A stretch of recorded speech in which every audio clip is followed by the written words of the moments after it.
Finally वो दिन आने वाला है जिसका हम शायद 1 साल से 2 साल से 6 महीने से इंतजार कर रहे हैं और जिसके लिए हमने हमारी लाइफ में इतने सारे सैक्रिफाइसेस किए हैं, इतनी वो स्लीपलेस नाइट्स बिताई है और इतनी ज्यादा मेहनत करी है। बहुत सारे बच्चों के तो डार्क सर्कल्स हो गए हैं, वो भूल गए हैं कि नीट के अलावा लाइफ में कुछ और भी होता है। वो अपनी पीक तपस्या मोमेंट्स को जी रहे हैं और अब उसको एक फाइनल डेस्टिनेशन पर ले जाने का टाइम आ गया है। तो बेटा मैं आज आप लोगों के लिए लेकर आया हूं कि लास्ट 7 दिन में टॉपर्स क्या करते हैं, क्या करना चाहिए है। मैंने खुद IIT बॉम्बे क्रैक किया था, अपने एक्सपीरियंस से आपको बताऊंगा। मेरे पढ़ाए हुए हजारों बच्चे IITian और डॉक्टर बन चुके हैं पिछले इतने सालों में। लास्ट ईयर आप देखो AIIMS Jodhpur, AIIMS Patna, AIIMS Kalyani, AIIMS Bhopal, उसके पहले एम्स दिल्ली, सारे एम्स में आज मेरे पढ़ाए हुए बच्चे पढ़ रहे हैं। आज मैंने बहुत सारे बच्चों से बात करी कि उन्होंने लास्ट 7 डेज में एग्जैक्टली क्या किया था, ठीक है।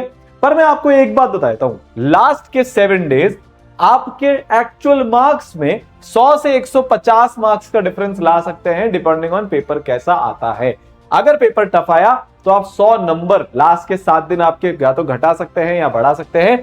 150 नंबर अगर पेपर इजी आए तो। पर सर ऐसे थोड़ी ना होता है, फिर जो बच्चे 1 साल 2 साल से पढ़ रहे हैं, हाँ मैं ये नहीं बोल रहा कि अगर किसी के 100 मार्क्स आ रहे हैं तो वो 600 पे पहुंच जाएगा, ऐसा कुछ नहीं हो रहा, ठीक है। वो तो बहुत प्रैक्टिकल सी बात है। बट अगर आपका नॉलेज लेवल 650 का है और आपने ये लास्ट के 7 डेज अच्छे से यूटिलाइज किए तो 650 आ सकते हैं। बट अगर ये लास्ट के 7 डेज में आप पैनिक हो गए, या आपकी टेस्ट स्ट्रैटेजी गलत हो गई, या आप OMR गलत भर रहे हो, या आप मेंटली उतने एक्टिव नहीं हो, आप रिकॉल नहीं कर पा रहे हो, तो बेटा मैंने पिछले साल मेंटली अनप्रिपेयर्ड बच्चों को, जिनका लेवल शायद 600-630 का था, उन्हें 490 480 पर अटकते देखा है और आज वो ड्रॉप ईयर में लेकर अब अगले साल की तैयारी कर रहे हैं। बात यह है, are you prepared, are you recharged, are your energetic? क्या आपका दिमाग एकदम रेडी है? क्या आप एंजाइटी को कंट्रोल कर पा रहे हो? क्या आप अपना मैक्सिमम निकाल कर आ पाओगे? क्या आता बहुत सारे बच्चों को है, बट एग्जाम में मैक्सिमम सिर्फ कुछ बच्चे कर पाते हैं और उनको हम टॉपर के नाम से जानते हैं। 5 चीजें आपको करनी है बेटा। बॉडी क्लॉक, टेस्ट कितने देने हैं, कब तक देने हैं वो बताऊंगा। OMR स्ट्रैटेजी हमारी क्या होनी चाहिए, एकदम क्विकली, ज्यादा लंबे में कुछ नहीं, टाइम वैसे ही नहीं है। अपनी स्ट्रेंथ पर फोकस करना है, कैसे करना है, फिजिक्स केमिस्ट्री बायोलॉजी में क्या करना है बताऊंगा, और सबसे इंपॉर्टेंट चीज बताऊंगा, आइसोलेट। 3 से 4 मिनट में मैं आपको सब कुछ बताने वाला हूं। सबसे पहले मुझे आपसे एक वादा चाहिए कमेंट सेक्शन में, और ये वादा ना सीधे आपके 50 से 100 नंबर आपको बढ़ाकर देगा। सर ऐसा क्या, हम तो अभी कर देंगे, करो तो सही। और कमेंट करना आसान है बट उसको मानना बहुत मुश्किल है। सबसे पहले आपको कमेंट सेक्शन में लिखना है आई एम दी बेस्ट, ठीक है। वीडियो पॉज करो, लिखो, वापस आना। हो गया, लिख लिया? ऐसा मैं क्यों बोल रहा हूं? और सिर्फ लिखना नहीं है बेटा, दिन में 50 बार खुद को ये बोल रहे हैं। पता है बहुत सारे बच्चे ऐसे हैं जो सेल्फ डाउट में आ गए, सर इतना सारा पढ़ा था सब भूलते जा रहे हैं। सर अगर पेपर में ऐसा हो गया तो, ठीक है, बहुत ज्यादा गर्मी हो गई तो क्या, पेपर बहुत आसान आ गया तो, पेपर बहुत टफ आ गया तो, इस बार वो NTA पता नहीं क्या क्या ट्वीट कर रहा है, अगर एकदम हार्डेस्ट पेपर आ गया तो। मेरे बच्चों तुम्हें ये समझना पड़ेगा, पेपर आसान आया तो सबके लिए आएगा, पेपर टफेस्ट आया तो सबके लिए आएगा। पर बात बस इतनी सी है, आर यू रेडी? क्या आप मेंटली रेडी हो? और मेंटली रेडी सिर्फ वही हो सकता है जिसको खुद पर विश्वास हो। आप देखिए विराट कोहली साहब, महान बल्लेबाज, 3 साल उनकी लाइफ में ऐसे आए जब वो 1 सेंचुरी नहीं मार पाए, बिल्कुल आउट ऑफ फॉर्म। उसके जस्ट बाद वो एकदम मचाने लग गए, तगड़ी फॉर्म में आ गए। किसका फर्क पड़ा? टेक्निक तो वही है, प्लेयर तो वही है, फर्क पड़ा माइंडसेट का। तो अब आपको बिलीव करना है आई एम दी बेस्ट जो आप हो। देखो आपकी जो भी तैयारी है, जैसी भी है, एपिक है, एवरेज है, बिलो एवरेज है, अब वो अगले 7 दिन में चेंज नहीं हो सकती, बट उस तैयारी में से बेस्ट निकाला जा सकता है, ठीक है। अब अपन बात करते हैं बॉडी क्लॉक। देखो आपको एक चीज मैं बता देता हूं कि किसी भी हालत में 2 से 5 आपकी जितने भी दिन बचे हैं, हर दिन सिटिंग होनी चाहिए है। मन नहीं हो, चिपक के बैठे रहो। बहुत सारे बच्चों का नीट में भी मन नहीं करता, एग्जाम में बैठे बैठे, क्यों? क्योंकि वो बॉडी क्लॉक सिटिंग की आदत ही नहीं डालते।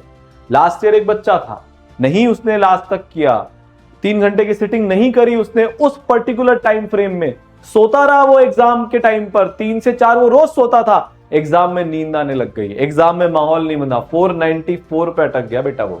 शायद वो पिछली बार ही 580 590 ले आता, अब उसको उसकी गलती रियलाइज हो गई, अब वो 2 से 5 पिछले 3 महीने से रोज टेस्ट दे रहा है।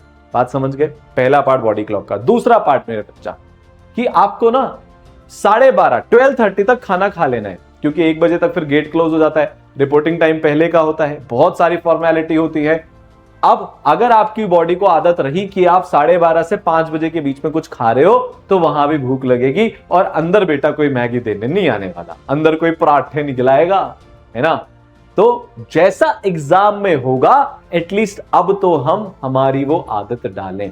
तीसरी बॉडी क्लॉक की चीज, minimum 7 hours of sleep is necessary. मैं देख रहा हूं बच्चे पैनिक मोड में हैं, अब वो क्या करें, 3 घंटे सो रहे हैं, 4 घंटे सो रहे हैं, जितना पढ़ सकते हैं उतना पढ़ ले। नहीं भाई, जो पुराना पढ़ा है ना और नींद पूरी नहीं हुई तो आप पुराना पढ़ा हुआ भी भूल जाओगे। सारे टॉपर्स 7 से 8 घंटे की स्लीप लेते हैं एग्जाम से पहले, ठीक है। ये लास्ट दिन तक आपको करना है। पर सर एग्जाम के पहले नींद नहीं आती, कोई बात नहीं, जाओ पलंग पे लेटे रहो, फोन नहीं चलाना, ठीक है।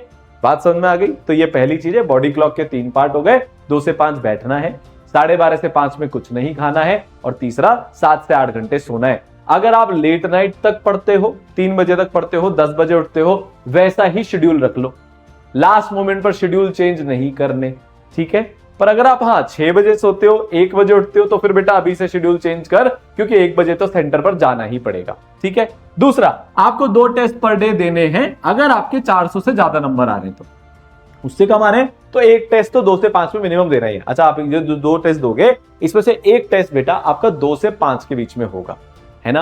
अब आप क्या करो, टेस्ट के क्वेश्चंस को एनालाइज करो। उन एनालिसिस में आपके जो सब टॉपिक वीक निकल कर आ रहे हैं या कोई फॉर्मूला आप भूल रहे हो, जाओ नोट्स में देखो और उसको बेटा रिवाइज कर लो। फिजिक्स में भी, केमिस्ट्री में भी और बायोलॉजी में भी।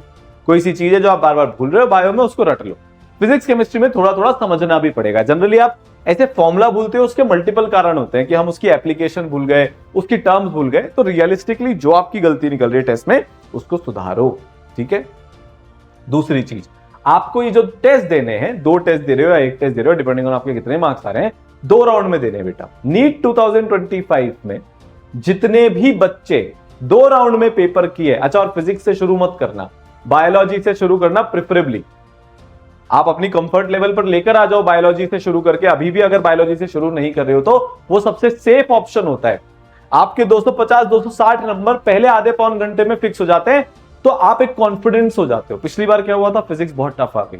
जो बच्चे फिजिक्स से शुरू करते थे, 1 घंटे में उनके 5 6 7 क्वेश्चन बने, बस 30 नंबर 40 नंबर उनके हाथ में दिख रहे थे। अब एग्जाम में 2 घंटे बचे और हमारे को अभी और 600 नंबर कमाने, पैनिक होता है। बायो के आसान क्वेश्चन, केमिस्ट्री के आसान क्वेश्चन गलत होते हैं, ठीक है। तो शुरुआत बायो से करनी बहुत जरूरी है, ठीक है। आपकी फिजिक्स कितनी भी अच्छी हो, मैं आपको यही प्रेफर करूंगा, अनटिल अनलेस आपकी बायो बहुत बेकार हो। अगर आपकी बायो बहुत बेकार है तो फिर तो बेटा वैसे भी डॉक्टर बनना बहुत मुश्किल है। बट अगर फिर भी आपकी बायो तीनों में सबसे वीकेस्ट है और आपके 200 नंबर भी टेस्ट में क्रॉस नहीं होते हो, तो फिर वो आप अपने अटेम्प्ट के हिसाब से देख लेना। यहां तक आपको बात समझ में आई? 2 राउंड पेपर स्ट्रैटेजी का मैं आपको बता रहा था। तो पहले राउंड में आपको सिर्फ वो क्वेश्चंस करने, अराउंड 2 to 2.5 आवर्स आपका ये पहला राउंड चलेगा, जो आपको पहली बार में देखकर समझ में आ गया कि ये कैसे होगा। उसका फॉर्मूला कौन सा लगेगा ये समझ में आ गया, उसकी लैंग्वेज आपको समझ में आ गई, उसकी कैलकुलेशन बहुत ज्यादा लंबी नहीं है आपको ये समझ में आ गया, 5-6 कॉन्सेप्ट नहीं लग रहे हैं आपको ये समझ में आ गया। सारे टॉपर्स ने पिछली बार ईसरल के, मैंने आपको बताया ना, बहुत सारे बच्चे ऐसे हैं, 733 रैंक है, 1300 रैंक है, उसके पहले बेटा 189 थी, 440 थी, 449 है, जो भी थी, इन सब ने 2 राउंड में ही पेपर किया। इस बार जो बच्चे की जेईई मेंस में 44 आई, 73 आई और भी ऐसी बहुत सारी रैंक आई, सब लोग 2 राउंड में ही पेपर करते हैं, आपको भी करना है, ठीक है। तीसरी, ओएमआर स्ट्रैटेजी। देखो मैंने मेरा एग्जाम ओएमआर पे ही दिया था, तब जी एडवांस भी ओएमआर ही होता था। एक मैंने थंब रूल बना लिया था कि 5 क्वेश्चन से ज्यादा मैं कभी ओएमआर शीट पे इकट्ठे होने ही नहीं दूंगा। अगर सीक्वेंस गलत भी होती है तो 5 क्वेश्चन की होगी, उतना ही नुकसान होगा मेरा मैक्सिमम। बहुत सारे बच्चे क्या करते हैं, लास्ट के लिए ओएमआर रख लेते हैं। अब एग्जामिनर सर पे खड़ा है, बार बार घूम रहा है, बस वो लेने ही आ रहा है। उस कंफ्यूजन में, उस पैनिक में आपसे ओएमआर गलत भरी जाएगी। 5 क्वेश्चन करो, ओएमआर भरो। बायोलॉजी में आप 10 पर जा सकते हो ज्यादा से ज्यादा, पर वो आपको अभी से प्रैक्टिस करना है।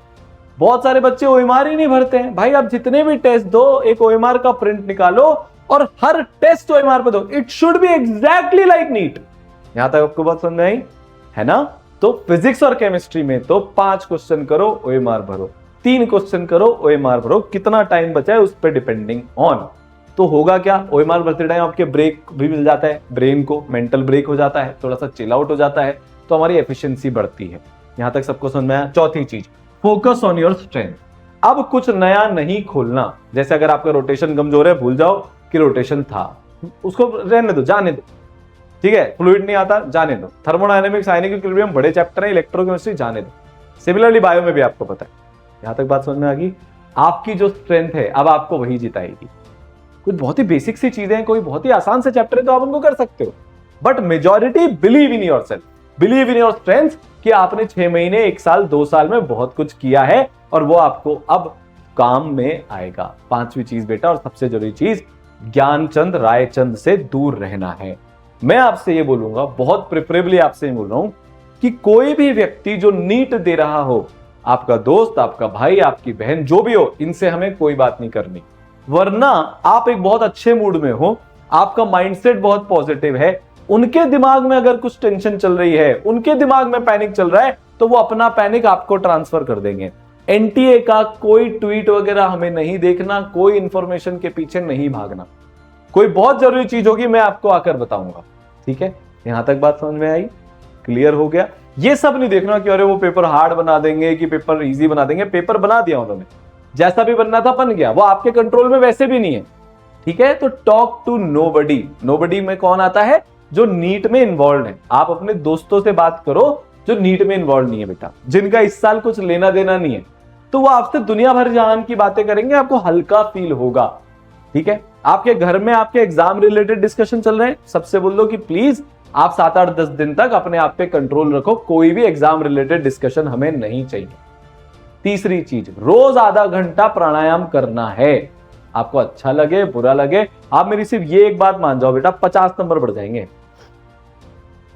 डीप ब्रीदिंग कर लो, प्राणायाम नहीं भी आता तो, ठीक है? एक लास्ट और फाइनल चीज, आप हर आधे घंटे में पेपर में, आधे घंटे बाद या कोई टफ क्वेश्चन करने के बाद कुछ टाइम लेकर 3 बार डीप ब्रीदिंग कर लीजिएगा, ब्रेन रिचार्ज हो जाएगा। वो जो थकान होने लगती है ना लास्ट के आवर्स में, आप उससे बेटा बच जाओगे। बट मुझे आप सब पे पूरा भरोसा है, मैंने आप सबकी मेहनत देखी है, मैं जानता हूं आपने अपनी लाइफ में सब छोड़ रखा है, आपने वो तपस्या करी है जो इस नीट जैसे एग्जाम को क्रैक करने के लिए जरूरी है। 26 लाख एस्पिरेंट हो गए हो, कोई फर्क नहीं पड़ता, असली मेहनत तो वो 2 लाख ही कर रहे थे, जिसमें से बेटा आप आते हो, ठीक है? तो कंपटीशन बहुत बड़ा एक सच तो है, बट अधूरा सच है, मिथ भी इसमें बहुत ज्यादा है। आप अच्छा करोगे, आपका सपना जरूर पूरा होगा। मैं रोज भगवान से यही आशीर्वाद आपके लिए मांग रहा हूं, प्रे कर रहा हूं कि वो जो आपका कैलिबर है, आपकी मेहनत है, आपने जो इतने सालों में मेहनत करके जो अर्जित किया है, उसको वो सफल बनाए, ठीक है? तो आपके प्रतीक सर हमेशा आपके साथ है। आपको इसके अलावा कहीं पर कोई तकलीफ आ रही हो बेटा, मुझे कमेंट सेक्शन में बता देना, मैं शॉर्ट्स के माध्यम से या फिर वीडियो के माध्यम से आपकी वो क्वेरी रिजॉल्व करने की पूरी कोशिश करूंगा। बाकी आप अच्छे अच्छे प्यारे प्यारे डॉक्टर बनो, हमारे देश को आपकी बहुत जरूरत है बेटा। All the best.